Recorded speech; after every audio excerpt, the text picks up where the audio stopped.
Have you ever stopped to ask yourself, why do you wake up every day? Not the automatic answer like, I have bills to pay or because it's Monday. But the real reason, the one that lives deep in your chest, the one that gives you energy before the coffee kicks in. Does it exist? We live in a world that revolves around productivity. Time is money, they say, and life always feels late. We wake up, rush, work, deliver, sleep, and repeat. But behind that routine, something is growing, a quiet feeling, an emptiness that no paycheck can fill, not likes, not promotions, not even diplomas. According to the World Health Organization, over 300 million people suffer from depression. Many of them have something in common. They're doing everything right. Yet life feels hollow. A 2023 Gallup study revealed that only 23% of workers worldwide are truly engaged in their jobs. That means 7 out of 10 people feel disconnected from what they do, and that matters, because we're not just talking about productivity. We're talking about existence, about a kind of exhaustion that doesn't go away with vacations, a burnout that a raise can't cure. Have you felt that? Like you're living on autopilot? Like success, as the world defines it, has no taste? Philosopher Albert Camus once said that the greatest philosophical problem is finding the meaning of life. If we don't know why we're here, nothing else matters. But what if there is an answer? Not a perfect formula, but an ancient quiet wisdom from the East. In Japan, there's a word with no direct translation. But when you understand it, it might change the way you live, work, and choose your path. That word is Ikigai. And before you think it's just another trend or self-help buzzword, know this: Ikigai isn't for sale. It's not taught in business school. It's not a tool for getting more done. Ikigai is a discovery, a reconnection, a whisper from your soul. In the small village of Ogimi, in Okinawa, Japan, people live past 100 years old, healthy, joyful, and with purpose. When asked about the secret to longevity, they smile gently and say, Ikigai. There, life's purpose isn't a grand destination. It doesn't depend on titles or external validation. It's in the small things: tending to the garden, making tea, teaching a neighbor. But here in the West, we were trained to chase meaning in what shines, in what impresses, in what gets applause. Have we forgotten how to listen to ourselves? Zygmunt Bauman called this the liquid modern world, where everything is fast, unstable, disposable. Jobs, relationships, dreams, all slip through our fingers. In that world, purpose becomes rare, something we postpone when there's time. But time doesn't wait. How many times have you said, I'll think about that later? Now's not the time to change. Who am I to dream of that? And while you delay, life is being lived by someone else, by algorithms, by obligations. Worse, this emptiness is often hidden behind achievements. You arrive there, where you always dreamed to be, and realize there's nothing there. This is a silent crisis, a crisis of purpose, and maybe of identity. But this is where things start to shift, because while the West looks outward, the East looks inward. And that's where Ikigai begins, not as a ready answer, but as a powerful question. What makes life worth living? This question may sound simple, but it can move mountains inside you. In the next few minutes, we'll explore a map that might help you remember who you are and why, deep down, you've never really been lost, just distracted. Ikigai, a small word, just 5 letters, yet it holds the power to reignite something many of us have forgotten: the reason to be alive. For the Japanese, Ikigai isn't a trendy buzzword. It's a quiet truth that runs deep through generations. It lives in the farmer who tends to his land with care, in the elderly woman who prepares the same soup every morning, in the craftsman who perfects his art as if each piece was sacred. So, what exactly is Ikigai? The word is made of 2 parts. Iki, meaning life, and gai, meaning worth or reason. Together, Ikigai can be understood as the reason life is worth living. Still sounds abstract? Let's make it tangible.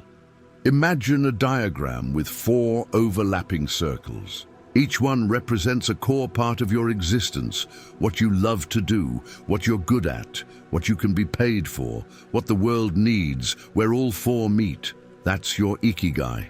It's the sweet spot where your passion meets usefulness, where your natural talent serves a need, where your joy meets impact. But here's something important. Ikigai isn't a final destination. It's not something you find and then you're done. It's a daily journey, a dance between who you are and what you give. In Okinawa, a region known for its population of centenarians, researchers discovered something curious. These people weren't just surviving, they were deeply, actively alive. In the book Ikigai, The Japanese Secret to a Long and Happy Life, authors Hector Garcia and Francesc Miralles interviewed many villagers from Ogimi, a place seemingly untouched by the pressure of modern life. A 101-year-old woman said her reason for waking up was tending her garden. An 89-year-old man found joy teaching karate to younger people in the village. No one mentioned money. No one said to hit targets or to crush goals. They talked about small things, but to them, they meant everything. Now ask yourself, when was the last time you did something that made you lose track of time? When was the last time you felt whole doing something simple? In the West, we're taught to measure the value of life by how impressive we look. But in Ikigai, value begins within, with joy, with calm, with that quiet voice that says, "This matters." And here's something that surprises many. Your Ikigai might not be your job, though sometimes it is. Often, your work pays the bills, but doesn't fulfill you. Or maybe it's fulfilling, but unsustainable. Or maybe it brings joy, but the world doesn't value it. Or maybe you're great at it, but you feel nothing while doing it. Ikigai is the space where everything aligns, and reaching it requires courage. Courage to question the path you've taken. Courage to face the truth, even when it disrupts your comfort zone. But the Japanese philosophy embraces that disruption. It understands that life isn't linear. It moves in circles, it flows, it pauses, it begins again. Take wabi-sabi, for instance, a concept that celebrates imperfection. A cracked bowl is more beautiful because of its scars. A weathered wooden table is more meaningful because it tells a story. Maybe the same is true for you. Your scars matter.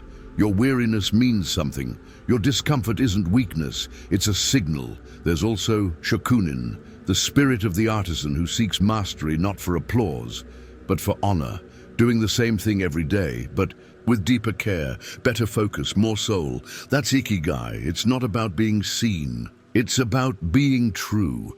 And here's the part people often miss.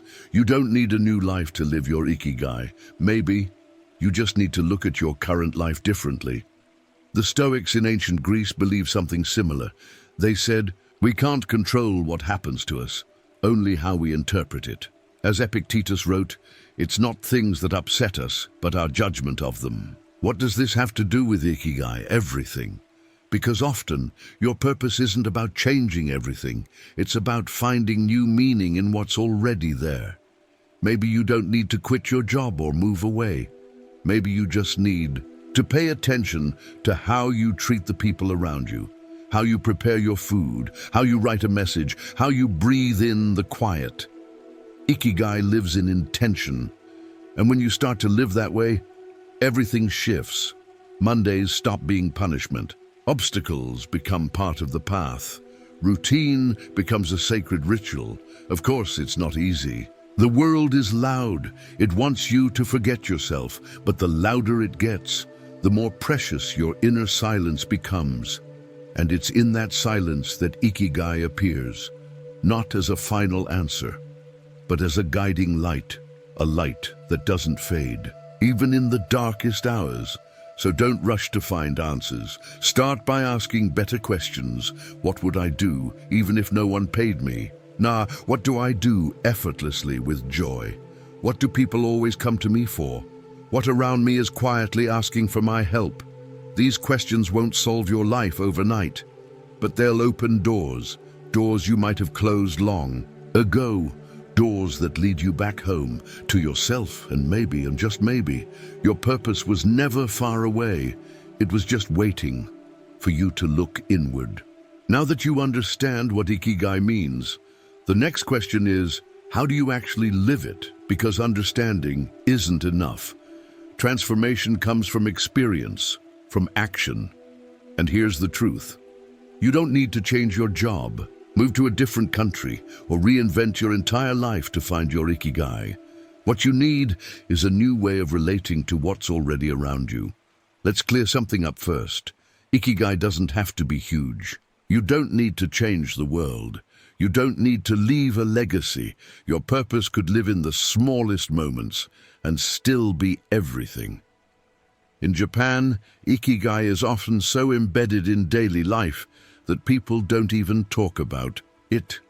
They live it, through devotion to the ordinary, a quiet attention to detail, a soft joy in repeating what matters. Maybe your Ikigai is teaching, or creating, or simply listening.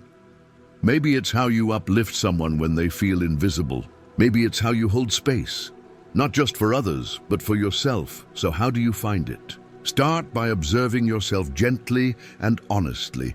Ask, when do I feel most alive? What gives me energy instead of draining it? What makes me forget time exists?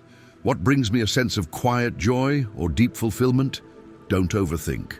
Just write down whatever comes. Follow the thread. Sometimes your Ikigai isn't in what you do, but in how you do it. Maybe you already live it, but the noise of the world made you forget. As Friedrich Nietzsche said, he who has a why can bear almost any how.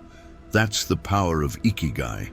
It won't eliminate hardship, but it will give your suffering meaning, your effort, direction, your work, heart. When you live with purpose, exhaustion becomes devotion. Routine becomes ritual. Obstacles become part of the journey, not enemies of it.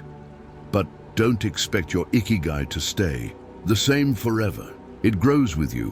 What lights you up today may not be the same in 5 years, and that's okay. Purpose isn't a cage, it's a living thing. It evolves. That's why Ikigai requires constant listening, a deep internal dialogue, one you return to again and again. So how can you nurture that dialogue? Here are a few simple practices. The practice of silence. Set aside just 10 minutes a day. No phone, no goals, no distractions. Just sit, breathe, listen. In that silence, your inner voice begins to speak again. The meaning. Journal at the end of each day. Ask yourself, what gave my day meaning? What made me smile? What would I do again tomorrow? Over time, patterns will emerge. You'll begin to see what truly matters to you. The act of service. Purpose often shows itself through contribution. When we help, we connect. And when we connect, we remember what it feels like to belong. You don't need a platform or an audience. Sometimes your kindness in private is your greatest legacy. And maybe you're thinking, but my work has nothing to do with this. Or, my life is too full, too stressful, too messy. But that's the point. Ikigai isn't a reward for the lucky. It's a choice. You can turn your job into a mission by being present, by being kind, by doing the best with what you have. You can transform a task into something sacred, not because it's glamorous, but because it's done with intention. Remember the shokunin, the Japanese artisan who puts their soul into their craft, no matter how repetitive. They find pride in doing the same thing better, with more care, more grace, not to impress, but to honor the act itself. That's the Ikigai spirit. And yes, sometimes living your purpose means saying goodbye to a job, to a role, to a version of yourself that no longer fits. But even then, it's not an escape. It's a return to the you that still believes in meaning. And maybe the most important truth of all is this: there is no single Ikigai. There are many. Each season of life may reveal a different one. The key is to remain open, to stay curious, to keep showing up even when it's hard. So don't wait for the perfect moment. Start now, with what you have, with who you are. Ikigai isn't something you find, it's something you live. And when you live that way, life stops feeling like a list of tasks and starts feeling like a series of meanings. You begin to wake up, not out of obligation, but out of joy, not chasing purpose, but breathing it. So now take a deep breath, close your eyes for a moment, and ask yourself, what's the one small thing I can do tomorrow that moves me closer to my Ikigai? Because that question might just be the most important one of your life.